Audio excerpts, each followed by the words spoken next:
There are hearts that tense at the very moment they're supposed to soften.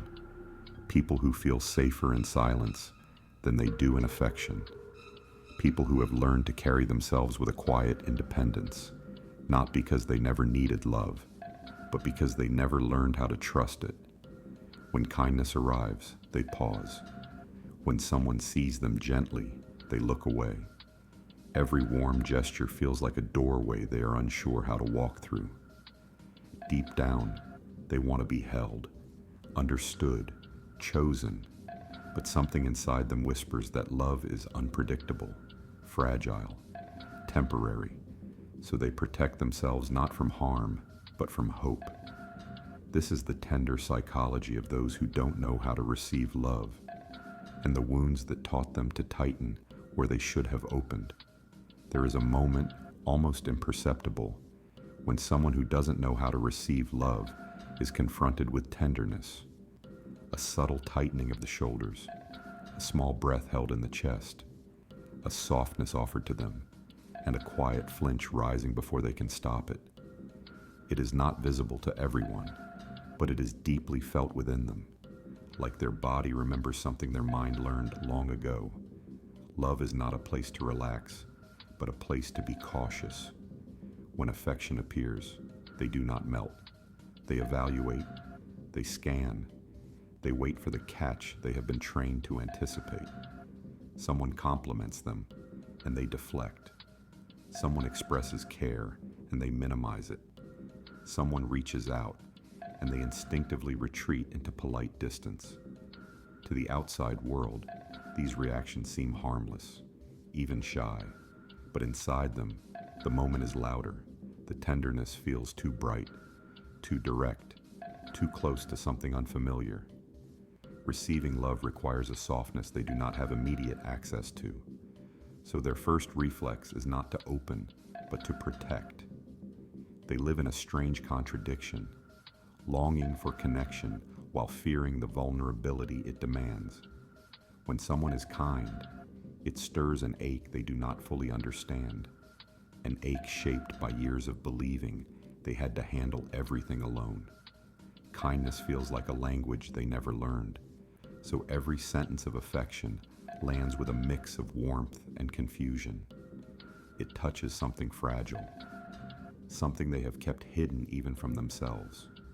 For them, love is not simply an emotion, it is a risk of disappointment, of dependency, of being seen too deeply. So they step back even when they want to move forward. Their internal dialogue becomes a quiet storm of questions. Why me? What do they want? What if I can't give back enough? What if this disappears? They do not distrust the person offering the affection. They distrust the feeling itself. In their world, love has always come with shadows, conditions, unpredictability, or silence. So now, every attempt to care for them lights up the old alarms. Their nervous system, shaped by experiences they rarely speak about, interprets warmth as a warning. Safety is unfamiliar, and the unfamiliar often feels unsafe. They have become experts at giving love, yet uncomfortable receiving it. Giving means control, receiving means surrender. And surrender has never been safe territory for them. They are people who sit quietly when praised, unsure how to let the words land. They are people who freeze when someone holds them too gently, because the softness feels like it might reveal every wound they've kept stitched shut. They may even push good people away, not because they do not care, but because they do not know how to exist inside a relationship without bracing for loss. If someone asks them, "Are you okay?" they nod. If someone says, "You deserve this," their chest tightens. If someone whispers, "You are loved," a part of them goes silent, overwhelmed by the weight of something they have never learned to carry. And yet, beneath all the hesitation, there is a quiet desire, a longing to feel safe, a longing to believe tenderness can stay, a longing to stop analyzing every gesture and simply let affection rest on their skin without fear. But in this early stage, before the story deepens, they only recognize the surface, the flinch, the hesitation, the protective instinct. This is where their journey begins, not with understanding, but with noticing, not with healing, but with awareness. The first chapter of their emotional story is written in these small reactions, these subtle defenses, these moments where love reaches toward them and their entire being asks, softly but firmly, "Is this real? And am I allowed to trust it?" Long before they learn to flinch at affection, they learn to survive without it. The difficulty in receiving love never begins in adulthood. It begins quietly, almost invisibly, in the early rooms of childhood, the places where they first understood what love meant, what it required, and what it cost. Some grew up in homes where affection was spoken in unpredictable rhythms. One day warm, the next distant. One moment gentle, the next sharp. Children cannot decipher inconsistency, so they internalize it. They learn that closeness comes with confusion, that tenderness has a time limit, that warmth might disappear as quickly as it appears. These early experiences plant the idea that love is unstable and instability makes the heart cautious. Others lived in emotional deserts, homes where the basics were provided, but affection was not. No soft words, no comforting presence, no emotional reflection. They learned to be strong, not because strength was noble, but because it was necessary. When no one mirrors your feelings, you teach yourself not to need mirroring. When no one holds your vulnerability, you teach yourself not to show it. The child becomes the caretaker of their own emotions, and the adult becomes skilled at self-sufficiency, too skilled to accept warmth without suspicion.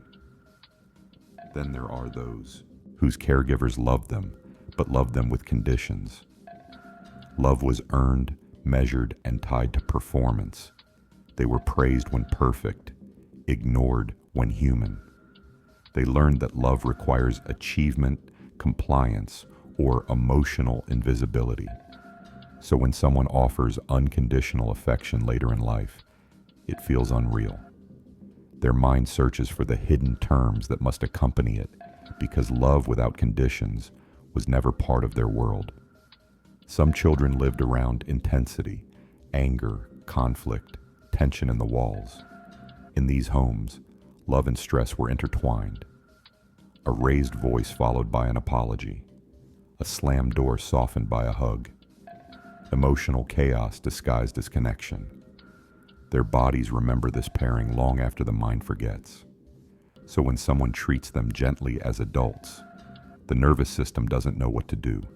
It waits for the crash after the calm, the pattern after the peace.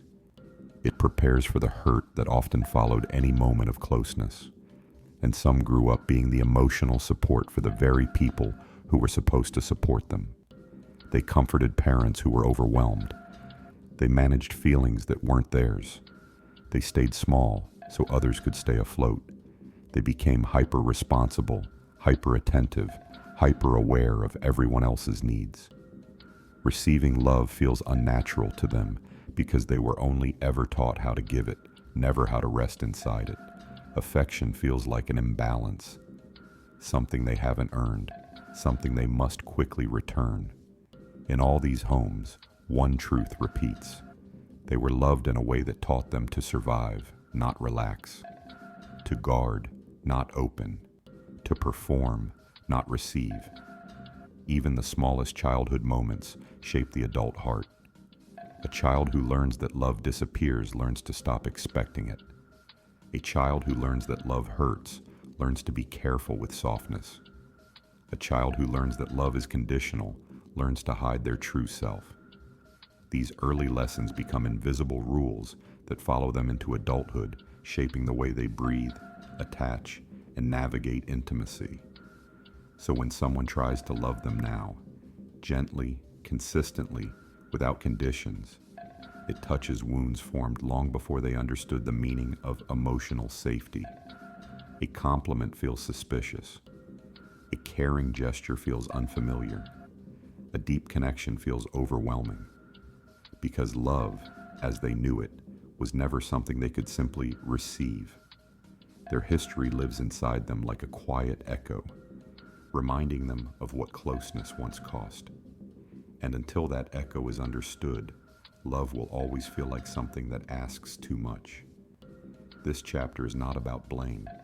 It is about origins, about understanding why the adult hesitates, why the heart tightens, why tenderness brings both comfort and fear. Behind every struggle to receive love is a childhood where love was confusing, scarce, or heavy. And the adult they've become is simply carrying the lessons the child once needed to survive. The difficulty in receiving love is not simply emotional, it is biological, neurological. The body, the brain, and the nervous system all participate in this pattern. And long before the adult understands what is happening, their physiology is already reacting, trying to protect them from something that looks like danger, only because it once was. Attachment theory explains this first layer. People who struggle to receive love often developed insecure attachment patterns in childhood, avoidant, anxious, or disorganized. Their early relationships taught their nervous system that closeness is unpredictable, that vulnerability is unsafe, or that affection is inconsistent. So now, even the presence of genuine care triggers responses shaped in those early years. For someone with avoidant tendencies, the brain reacts to love as if it is an intrusion. For someone with anxious tendencies, the brain reacts to love as if it is unstable. For someone with disorganized tendencies, the brain reacts to love as if it is both wanted and feared at the same time. This is not a flaw, it is wiring.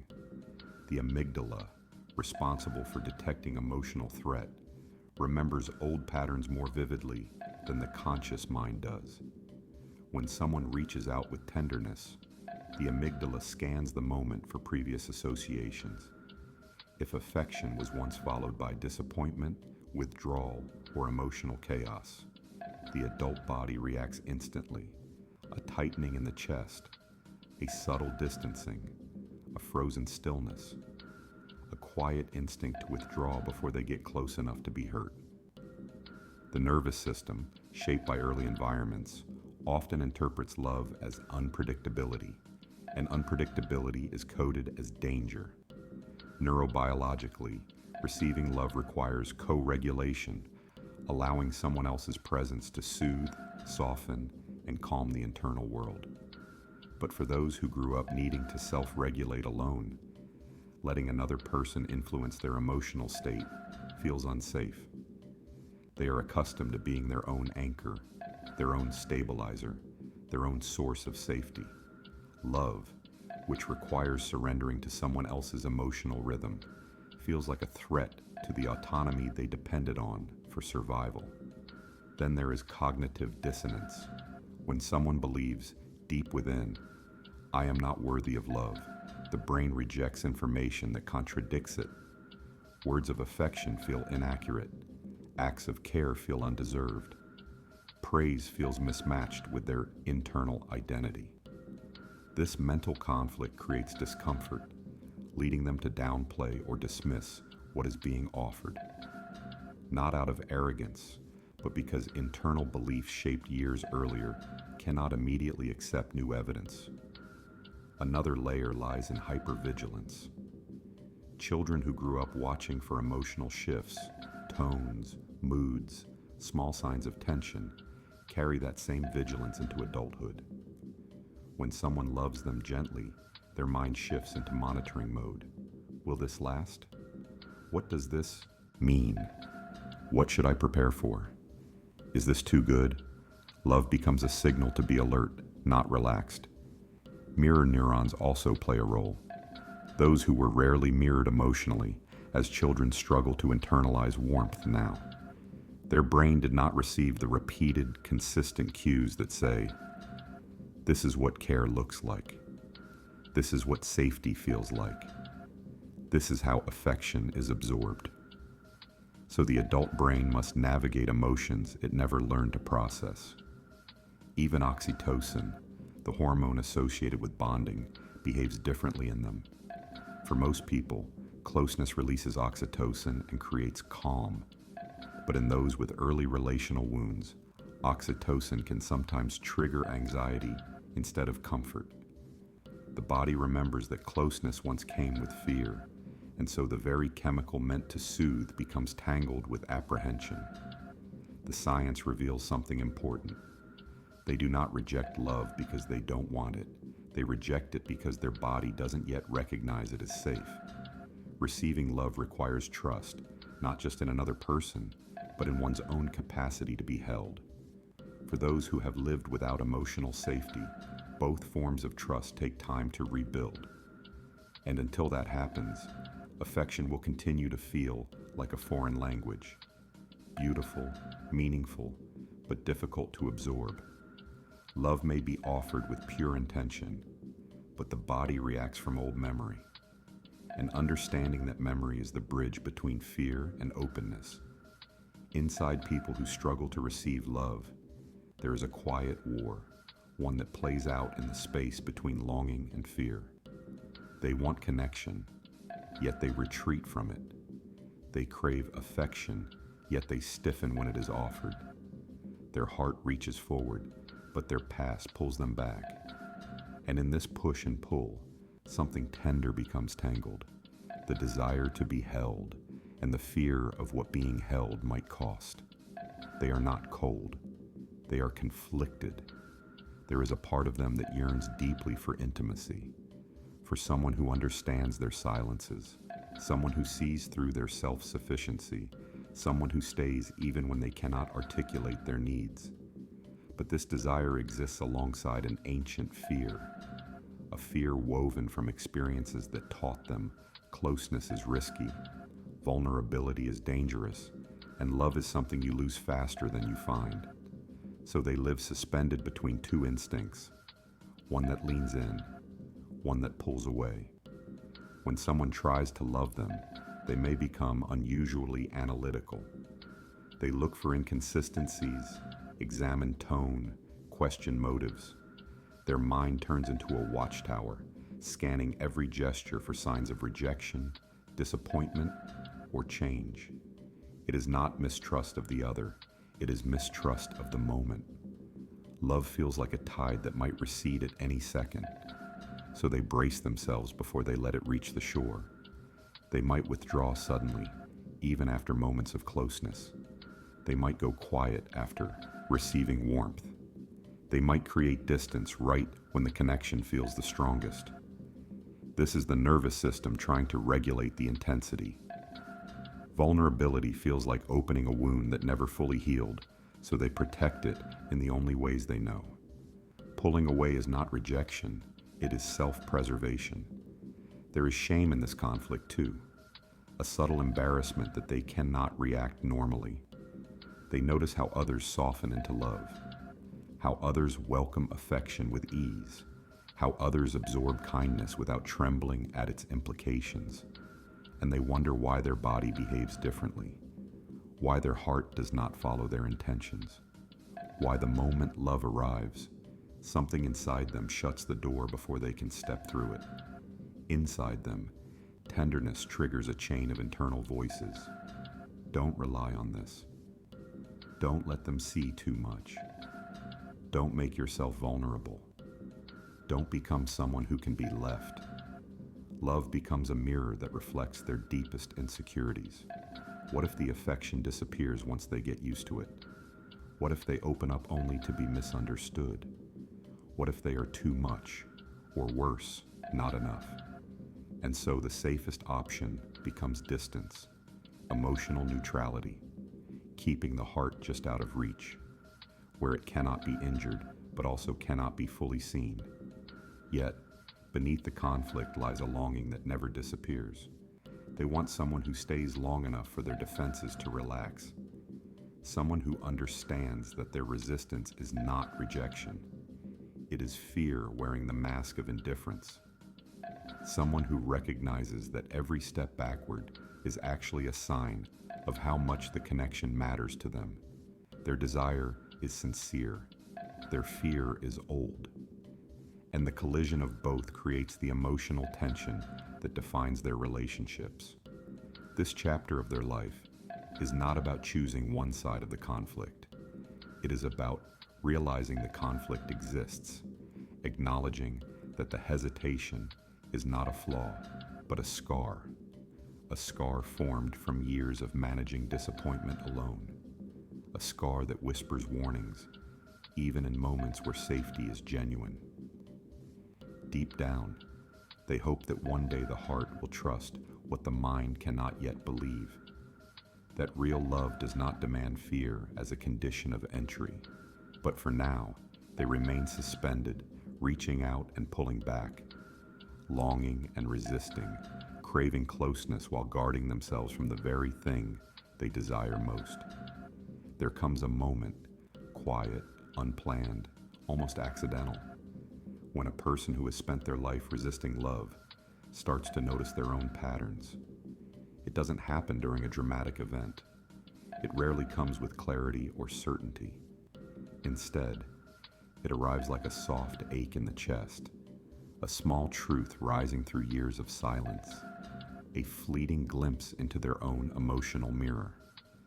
It may happen when someone tries to love them gently, and they watch themselves pull away again, or when someone leaves because the distance became too heavy, or when a simple moment, an unexpected kindness, a slow embrace, a soft apology, reaches a part of them no one has touched before.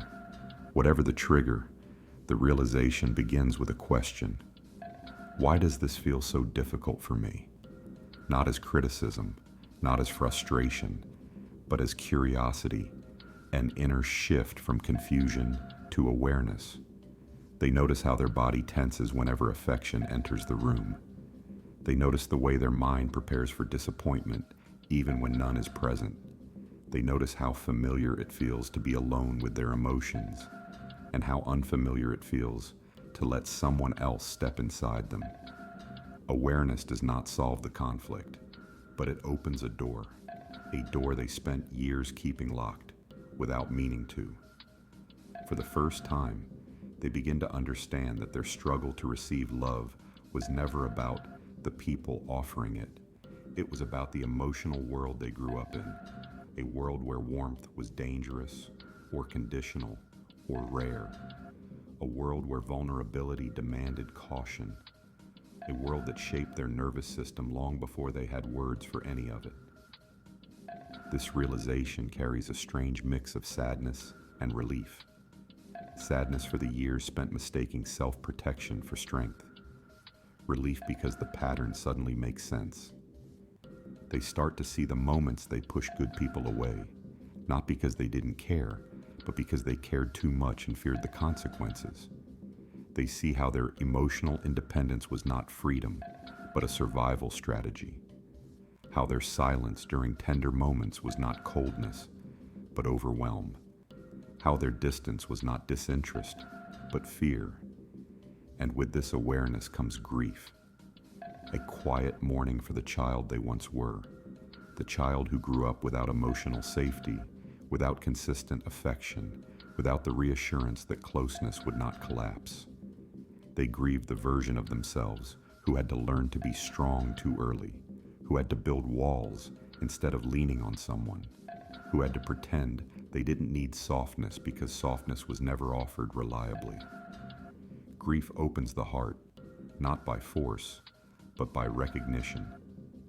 This chapter in their emotional story is not a turning point in the dramatic sense. It is a turning point in the spiritual sense, a softening, a small dismantling of the belief that they are bad at love, or too distant, or broken. They begin to understand that their reactions are learned, not chosen, inherited, not invented, protective, not personal. Sometimes awareness comes through the presence of someone patient, someone who stays, not with pressure, but with steadiness. Someone who doesn't demand closeness, but makes closeness feel less threatening. Their gentleness becomes a mirror through through which the person sees their own fears reflected back to them with compassion instead of judgment. And sometimes awareness comes through losing someone meaningful. Loss becomes the magnifying glass that reveals everything that remained unspoken. They notice the silence they hid behind, the affection they couldn't absorb, the walls they didn't know how to lower, the moments they pulled away when connection was actually trying to move closer. Whatever form it takes, awareness feels like standing at the edge of something new, something unfamiliar, something fragile. Not healing, not transformation, not acceptance, but the beginning of all three. For the first time, they say to themselves, not aloud, but inwardly, maybe I learned love in a way that made receiving it difficult. And that single sentence becomes the first crack in the armor they have worn for years. The realization doesn't change them overnight, but it changes the direction of their gaze. They no longer look outward for what went wrong. They look inward and see a truth they were never allowed to see. They were never unlovable. They were simply unprepared for the tenderness they always deserved. When someone who has spent a lifetime resisting love finally reaches the point of awareness, nothing changes instantly. There is no sudden opening of the heart, no dramatic transformation, no perfect acceptance of tenderness.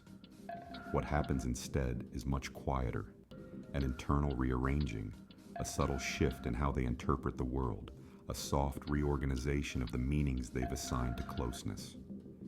Healing for them is not a process of doing, it is a process of unlearning. They begin to notice the moments when their body tenses unnecessarily, the way their breath shortens when someone speaks gently, the instinct to downplay affection, the urge to create distance after a moment of connection.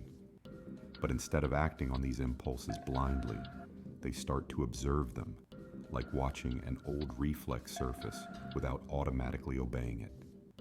In these small pauses, something new begins to grow. They start to understand that not every warm gesture is a threat, that not every close moment needs to be balanced with distance, that not every expression of care carries hidden expectations. They begin to differentiate between the past and the present, between the love that once hurt them and the love that stands before them now. Letting love in does not look like suddenly trusting someone. It looks like allowing a kind word to sit in the heart a moment longer than before. It looks like breathing through the discomfort instead of running from it.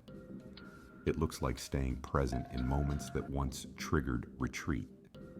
For the first time, they begin to experience affection not as danger, but as data, information the nervous system must slowly reinterpret. And slowly the body learns that tenderness is not always followed by chaos. That warmth does not always precede loss. That closeness can sometimes stay. Their inner world starts to shift in tiny increments. They become aware of how quietly they used to brace themselves. They notice that their shoulders have lived in a perpetual state of readiness.